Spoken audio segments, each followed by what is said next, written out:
Sad Accounts of the Civil War by S.C. Turnbo. Mrs. Marion Jenkins, widow of W.C. Jenkins, who died at Pro Tem, Missouri, July 29, 1895, was born in Washington County, Tennessee, March 19, 1831. Her husband, W.C. Jenkins, was a prominent preacher of the Christian church and was born in the same county and state, May 16, 1828. He and his beloved wife, who is a devoted Christian, were reared in the same neighborhood in Washington County and were playmates together and were married January 25, 1849. 3 children, Star, George, and Elizabeth, were born to them there. In 1856, they left their old home in Tennessee and crossed the Father of Waters and settled in St. Francis County, Arkansas, where they lived 1 year and pulled up stakes and recrossed the Big River and settled in Barrens County, Kentucky, where they remained until the early part of 1860.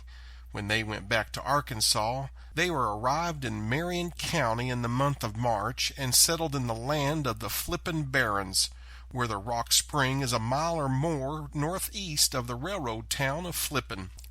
Though the water of Rock Spring did not flow out in a large volume, but it was cold, nice, and healthy. Mrs. Jenkins, in mentioning the few names of old settlers who lived near them in the Flippin Barrens, said there were Bill Painter and Parlee, his wife, Tom Painter, whose wife's name was Adeline, and Houston Painter, who married Nancy Jane Denton, daughter of Bill Denton. There was also George Llewellyn and Billy Reynolds, the last name of which wife's name was Annie. Mrs. Jenkins' husband lies buried in the cemetery at Pro Tem, where he died. Their 3 children that we have mentioned were born in Tennessee. Star lies buried in the cemetery at Flippin. Now George married Jane Sanders, daughter of Tom Sanders. Elizabeth is the wife of T.H. or Tom Flippin, son of the Honorable W.B. Flippin. Now, in speaking of the hardships in the Civil War times, Mrs. Jenkins said that there was a family who lived on Lee's Mountain near the small tan yard, their names which were forgotten. But some of the children that belonged to this family starved to death.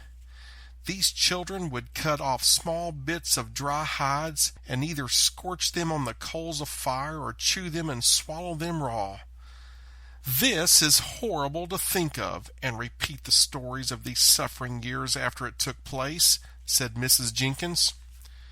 In relating the destruction of human lives in the Flippin Barrens during that ever-memorable conflict, she said that a single man of the name of Jim Brown came with her and her husband from Kentucky and was living with them.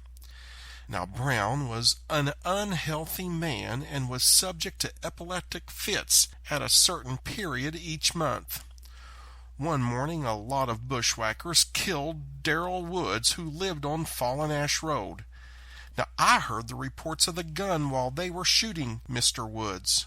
His wife's name was Sally, and I heard the poor woman screaming while they were putting him to death. After this, the band of guerrillas had overrun the part of the neighborhood they had arrived at Jim Jackson's, who lived a quarter of a mile from our house, and began to annoy and chase 2 Negro boys that were Mr. Jackson's. Mr. Brown was in our house at the time and went out of the house and started to run, and the band of men saw him and charged down the lane toward our house. They soon overhauled him and shot him to death. One ball took effect in his face and another in the chest and another in the arm. This occurred near an hour before sundown. There were a few scattering men left in the neighborhood who were friends to the South, and when the guerrillas retired that evening, these friends collected together, put out guards, and buried the dead bodies of Brown and Wood in the Flippin graveyard. In giving an account of another sad affair in war times, Mrs. Jenkins said that there is a bottom on the south side of the White River, a few miles above the old Talbot Ferry. It was known as Cave Bottom. It was then called an out-of-the-way place and so secluded that it was deemed an excellent spot for men to hide in on the approach of an enemy. Now, one evening during the winter season, while snow covered the ground, Shelt Williams, Jack Tate, John Wood, John Taylor, and Jim Taylor, while hiding there, were attacked by the enemy, and Shelt Williams, Jack Tate, and John Tyler were killed. Jim Tyler feigned death by falling on his face in the snow after he was slightly wounded, and his foes, thinking that he was really dead, did not go to him to make an investigation to see whether life was extinct or not, and thus he escaped with his life.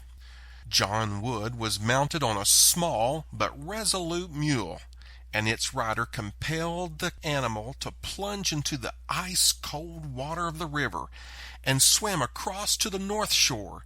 Then he rode the mule a few miles up the river and swam back to the south side again, and he arrived at our house just before daybreak.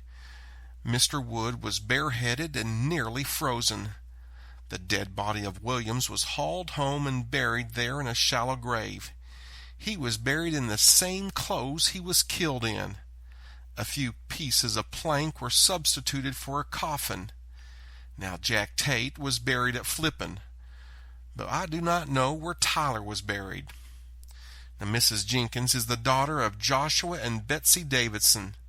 Her parents died in East Tennessee, and Mrs. Jenkins related the foregoing account to me at her home 1 mile east of Protem, Missouri, on Wednesday, September 11th, 1907.